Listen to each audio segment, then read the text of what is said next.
national security analyst and Hudson Institute senior fellow. Rebeccah, it's clear that things are not going as planned for Putin. He thought this was going to be, if not a cakewalk, a lot easier than it's turned out to be.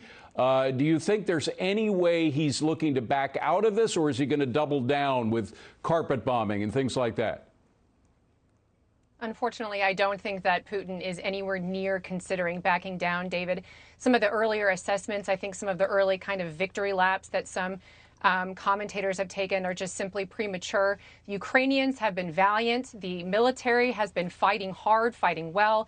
The Ukrainian people deserve enormous credit for their resolve and unity. Zelensky obviously deserves enormous credit for uniting his country and motivating them and staying there. He said he didn't need a lift out of Ukraine. He needed ammo from the United States and our allies. But unfortunately, the Russians have not brought to bear the full potential of what they have deployed. And so I am concerned that as they see that the Ukrainians are not backing down, you know, there was a city that they shelled earlier today.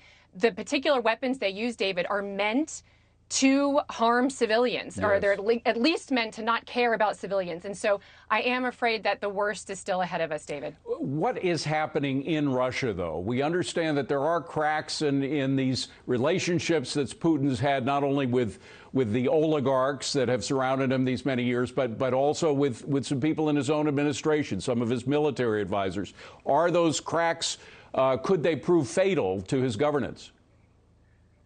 Well, certainly one can hope. I mean, as some of these sanctions from our European allies in the United States begin to be felt, you're going to have some increased resistance and protests as body bags come back from Ukraine into Russia, where my hope is that the Russian people will protest.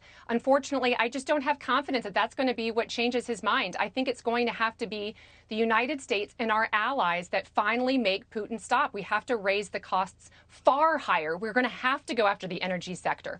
We're going to have to maybe go to sectoral sanctions, timber, things that are actually going to crush their economy, and then tell Putin we will take the boot off their neck once he gets back into his own country. But until I actually see that kind of really heavy-hitting sanctions from this administration, I just don't have any confidence that Putin is going to back down. Of course, over the past 48 hours or so, we have seen a more united effort against him from our European allies. Germany talking about spending more in defense, agreeing to the SWIFT sanctions, et cetera. So it does appear that they're putting up more of a strategic battle than we had expected, than a lot of people had expected.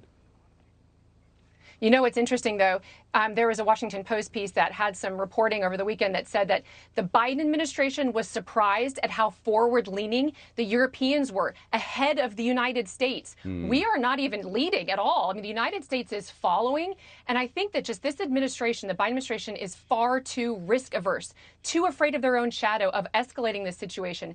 And if we don't actually ramp it up, we're going to have the unintended consequence that Putin is just going to keep on going. Right. The other thing, David, that's important, in addition to sanctions, we have got to get more weapons that the Ukrainians need into them as quickly as possible. And again, the Latvians and Lithuanians were ahead of us on deploying Javelin weapons. Those are Stingers, pardon me. Those are the air defense systems. Yes. We just now approved those. So the United States has got to lead. We've got to lead, David. Very quickly, and it probably doesn't deserve more than a quick response, but these reports about Putin being unhinged and acting differently, frankly, I don't see that much of a difference in his performance. I mean, he's been a murderer. We know he's been a murderous character for years.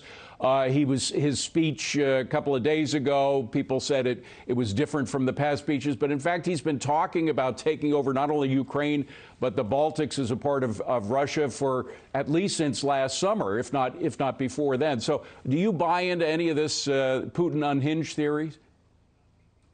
I think it's actually dangerous to put too much stock in that. I think that he's behaving rationally based on his own national goals, as you said. He's ruthless. He does not share the same values as the United States, obviously.